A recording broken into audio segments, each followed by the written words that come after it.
Bonjour. Dans notre précédent numéro, nous avions rencontré la famille de Nathalie, avec qui nous avions évoqué les bons gestes quand on manipule ou quand on déplace une personne alitée ou handicapée. À l'issue du reportage, ils nous ont confié qu'ils souhaitaient être soutenus psychologiquement.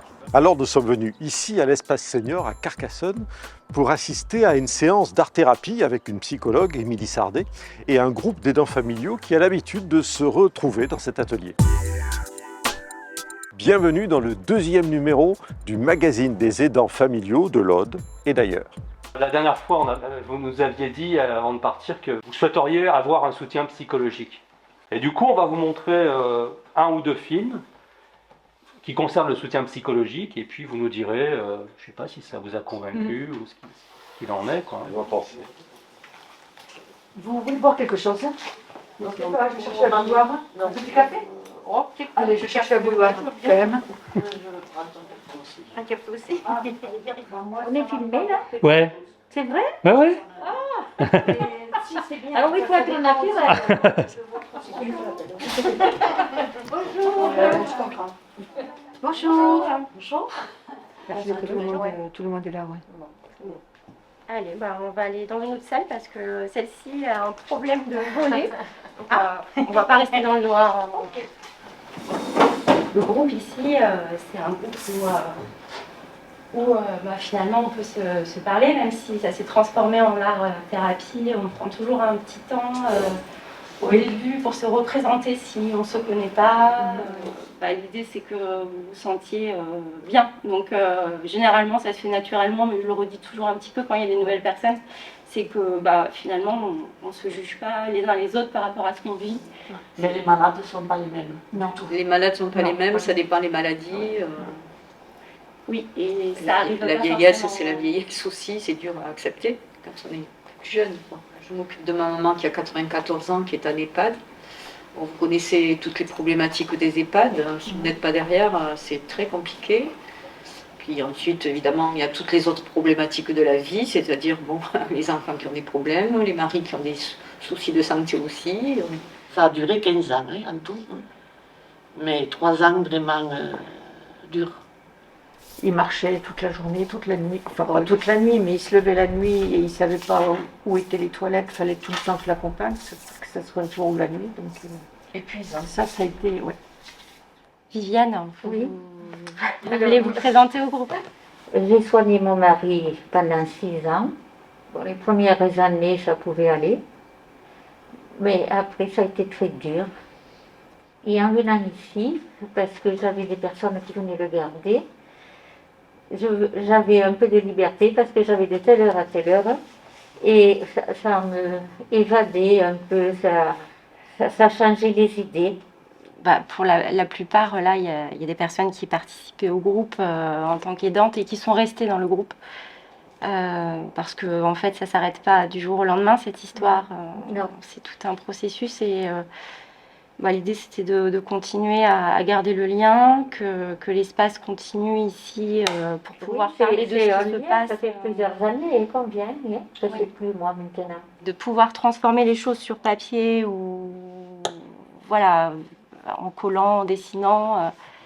Ce processus-là de création, il permet aussi de faire bouger des choses en soi. Surtout qu'à ce moment-là, dans ces moments-là, en tout cas, vous réfléchissez à vous, vous réfléchissez autrement à vous vous parlez. Donc, il ne se passe pas rien, en fait. On recherche des solutions.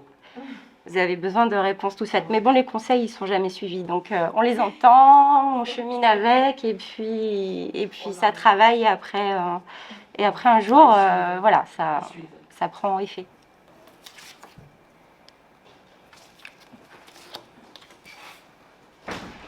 J'ai mon petit jardin secret que j'aime les fleurs.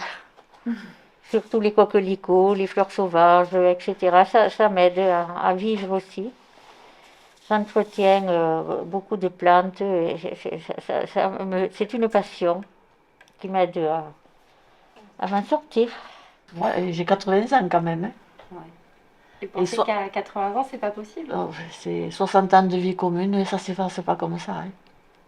Non, on ne peut pas les effacer. Il faut tout reconstruire, non, c'est pas difficile, c'est pas Vous pensez qu'il possible. faut effacer pour Non, on ne peut pas effacer. Non, j'efface pas. Oui, c'est peut-être pas nécessaire. Je garde que le bon moment, oui, quand même, ça, j'arrive à le Il trier. faut garder les bons moments. Est-ce que c'est pas surtout arriver à avoir l'acceptation de ce qui s'est passé? Peut-être, Les bons moments Ça, ressortent. on ne peut pas l'accepter comme ça, quoi. oui. Oui, peut-être. Oui, parce que je disais, Parce que vous ne le changerez pas. Donc, je disais avoir des regrets la dernière Oui. fois, mais c'est ça, je ne peux pas le changer.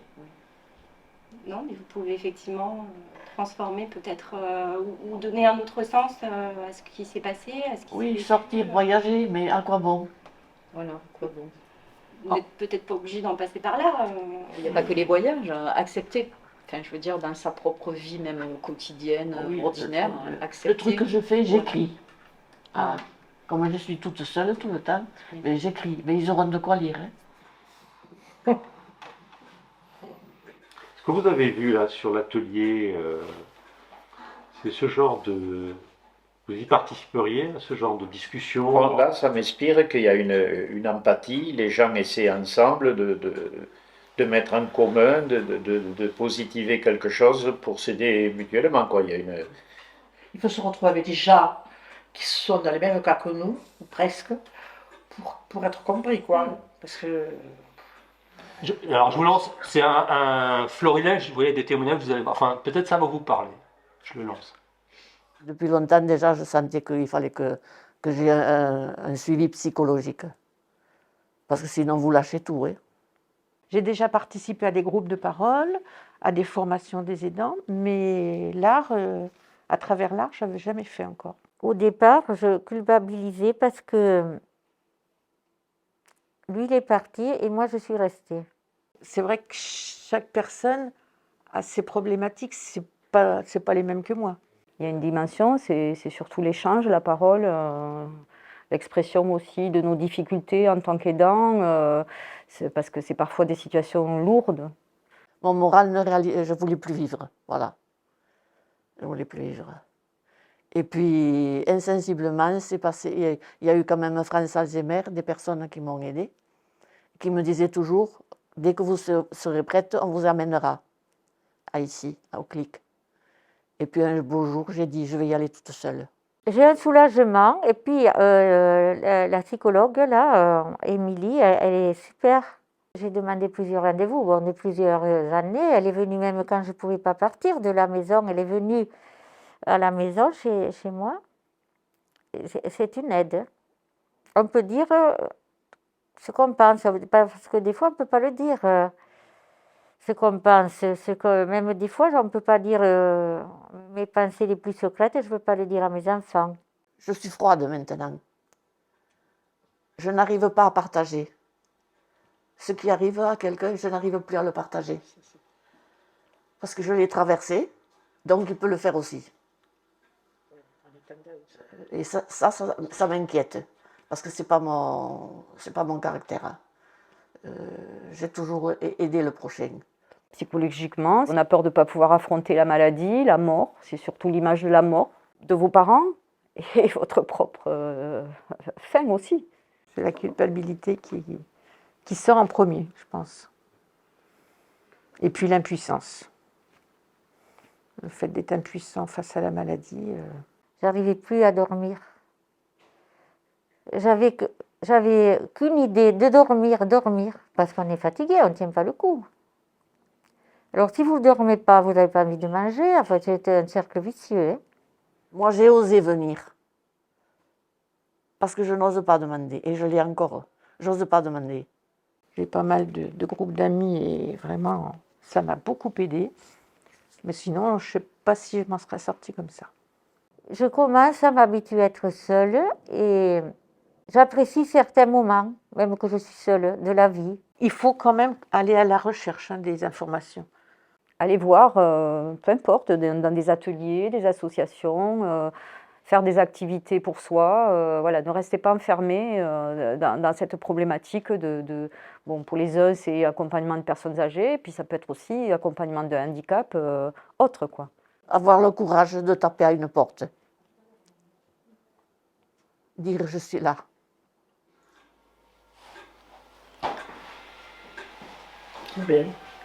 Oui, on est en plein là-dedans, en plein.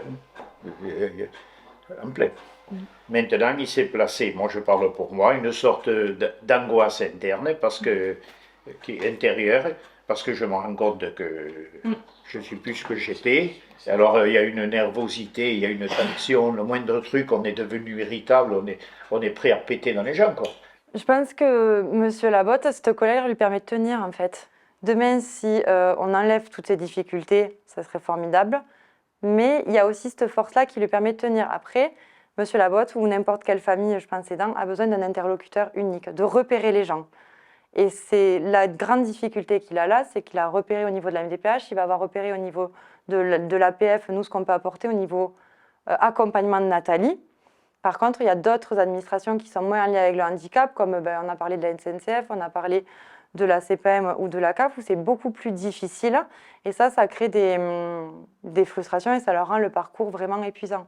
Le besoin de soutien psychologique des aidants familiaux est aujourd'hui bien identifié et plusieurs dispositifs tentent d'y apporter des réponses. Mais nous avons vu aussi que parfois notre millefeuille administratif ou associatif peut éloigner ou décourager les aidants pour accéder à ces dispositifs. Par exemple, les parents de Nathalie ont plus de 65 ans. Ce sont bien des seniors. Leur qualité d'aidant est évidente. Vont-ils pouvoir accéder à cet atelier d'art-thérapie? Pas si simple. Leur fille Nathalie, dont ils s'occupent, elle, n'est pas senior, mais en situation de handicap. Tout se complique. Doivent-ils d'abord s'adresser à la MDPH? Ou peuvent-ils aller directement à l'espace senior? Existe-t-il un dispositif spécifique? Demandant à Pauline, peut-être peut-elle nous éclaircir tout cela? Du coup, nous, au niveau de l'APF, on a normalement un psychologue, donc il peut intervenir à domicile et faire un suivi vraiment auprès des aidants ou auprès des personnes. Mais la mission de nos services, c'est de ne pas être pérenne dans le temps, c'est-à-dire qu'on va donner des outils et on va orienter les gens vers le droit commun. Donc pour moi, l'espace senior, ça fait partie du droit commun, c'est-à-dire que c'est à plusieurs endroits du département et il y a un accès libre, il ne faut pas forcément une orientation. Nous, on fonctionne sous orientation de la MDPH. Une fois que la situation de la personne aidée est organisée et mise en place, nous recevons la personne aidante, nous accompagnons et nous prenons du temps surtout. Et c'est ce qui est apprécié par les personnes qui viennent nous voir. C'est le temps d'écoute qui est proposé aux personnes. Et il y a un gros dispositif au niveau du conseil départemental qui est le programme d'aide aux aidants, avec différents ateliers qui sont proposés. Et là, ça vous dirait d'y aller à cet espace senior Pourquoi pas? Pourquoi pas? Le problème, c'est que comme il faut aussi pouvoir se libérer, avec Nathalie, il faut qu'il y ait toujours quelqu'un qui... Mais c'est pas tous les jours. Son mari, là, il est prêt maintenant, il vient quand je lui demande. À votre avis, quel est le sujet que les aidants aujourd'hui ont pu nous donner comme mission de traiter pour le prochain magazine? Le sujet qui vous, à votre avis, leur tient le plus à cœur, à force de les côtoyer? Leur quotidien, le répit. Vous pouvez approfondir votre rencontre avec les aidants familiaux que vous avez découverts dans le film en cliquant sur le lien ici tout en bas qui vous mènera à l'intégralité des entretiens que l'on a eus avec eux. Merci d'avoir suivi jusqu'au bout ce deuxième numéro du magazine des aidants de l'Aude et d'ailleurs. Vous le savez, ce magazine est là pour vous donner la parole, vous, aidants familiaux. Alors n'hésitez pas, partagez-le, commentez-le. À bientôt.